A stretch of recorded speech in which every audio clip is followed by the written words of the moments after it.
मैंने दरवाज़ा खोला तो वो मंजर देखकर मेरा खून खोलने लगा। बिलाल और शमा, मेरी अपनी नौकरानी, एक दूसरे से चमटे हुए थे। मेरी सांसों में आग भर गई। कुछ परेशान मत हो बिलाल, मैंने अपनी लर्जती आवाज़ को कंट्रोल करते हुए कहा। मैं भी तुम्हारी पार्टी का हिस्सा बनने आई हूँ। बिलाल का चेहरा सफ़ेद पड़ गया। शमा ने अपने कपड़े संभालने की बेतरतीब कोशिश की। मैंने अपने गाउन के बटन खोलना शुरू कर दिए। मीम, नहीं, बिलाल ने घुटनों के बल गड़ते हुए कहा। चुप रहो। मेरी आवाज़ में वो काट थी जिससे वो दोनों कांप उठे। आज मैं तुम्हें सिखाऊंगी कि असल लज्जत क्या होती है। 3 घंटे बाद मैं बिलाल के सीने पर अपनी अंगुलियों से खेल रही थी। शमा कोने में सिसकियां भर रही थी। अब से हफ्ते में 3 बार। मैं ने अपनी शर्त रखी, वरना तुम्हारे बाप को पता चल जाएगा कि उसका प्यारा बेटा किस तरह उसकी इज्जत खाक में मिला रहा है। बिलाल की आंखों में खौफ था। शमा के होंठ कांप रहे थे। मैंने अपना मोबाइल निकाला। और हाँ, आज का वीडियो मेरे क्लाउड में सेव हो चुका है। रात के 2 बजे जब घर खामोश था, मैंने बिलाल को अपने कमरे में बुलाया।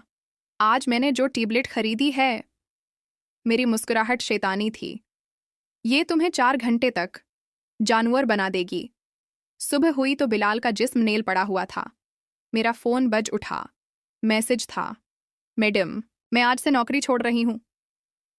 शमाहमे ने कहकहा लगाया। जवाब दिया, तुम्हारे भाई को मालूम हो जाएगा कि वो किसके पैसे पर पढ़ रहा है। आज रात 2 बजे। दोनों पहला प्यार।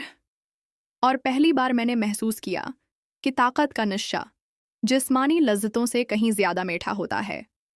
रात के 2 बजे मेरा कमरा गहरे सरख रोशनियों में नहा रहा था। बिलाल दरवाजे पर कांप रहा था। उसकी आंखें नीची थीं। शमा उसके पीछे छपने की कोशिश कर रही थी। अंदर आओ, मेरी आवाज़ में वो शैरीनी थी जो जहर में भीगी हुई थी। जब वो दोनों कमरे में दाखिल हुए तो मैंने दरवाजे की चाबी घुमाई। आज हम कुछ नया करेंगे। मेज़ पर रखे 3 इंजेक्शंस की तरफ इशारा करते हुए मैंने मुस्कुराते हुए कहा। बिलाल की सांस तेज हो गई। मैडम, ये क्या है? वही जो तुम्हारी कमजोरी दूर करेगा। मैंने शम्मा की तरफ देखा। और आज से तुम्हारे लिए नए उसूल होंगे। 3 घंटे बाद बिलाल का जिस्म पसीने में शराबूर था। शम्मा की चीखें दीवारों से टकरा रही थीं। मैंने अपने फ़ोन से वीडियो बनाते हुए कहा, अब से हर जमारात को तुम दोनों मेरे दोस्तों को इंटरटेन करोगे। सुबह जब मैंने अपने कमरे का दरवाज़ा खोला तो बिलाल फर्श पर बेहोश पड़ा था। शम्मा का जिस्म नील और खून से लथपथ था। मेरा फ़ोन बजा। तुम शैतान हो, एक नामालूम नंबर से मैसेज आया। मैंने कहका लगाया और जवाब दिया, नहीं प्यारे, मैं तुम्हारी आदत हूँ और आदतें मरती नहीं। अगले दिन जब मैंने बिलाल को गाड़ी में बैठाया तो उसकी आंखों में मौत तैर रही थी। कल तुम्हारे लिए एक सरप्राइज है। मैंने उसके कान में सरगोशी की। तुम्हारी बहन यूरोप से वापस आ रही है। उसकी आंखों में खौफ देखकर मैंने पहली बार महसूस किया कि ताकत का असल मज़ा किया होता है।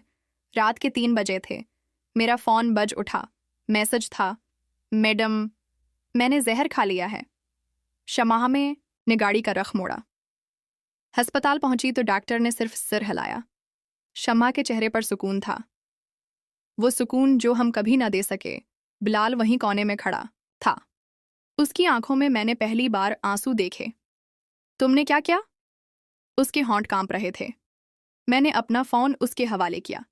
ये ले लो, तमाम वीडियोस, तमाम राज। अब तुम आज़ाद हो। सुबह हुई तो घर खाली था। बिलाल का सामान भी गायब था। सिर्फ एक खत छोड़ गया था। मैंने अपनी बहन को भेज दिया है। आपके पैसे, आपके काले काम, सब खत्म। खुदा आपको माफ़ करे। 1 माह बाद मैं अदालत के कमरे में खड़ी थी। जज साहब ने फैसला सुनाया। आप पर शम्मा के कत्ल का मुकदमा खारिज होता है। लेकिन ये वीडियोस, मैंने मुस्कुराते हुए कहा, जनाब वाला, वो सब फेक हैं। बाहर निकली तो बारिश हो रही थी। अचानक एक तेज ब्रेक की आवाज़, फिर सियाही, एम्बुलेंस के शीशे पर अंगुलियों के निशान, किसी के कान में मेरी आखिरी सरगोशी। तुमने समझा था कि ख़त्म हो गई, बस अभी तो शुरुआत हुई है।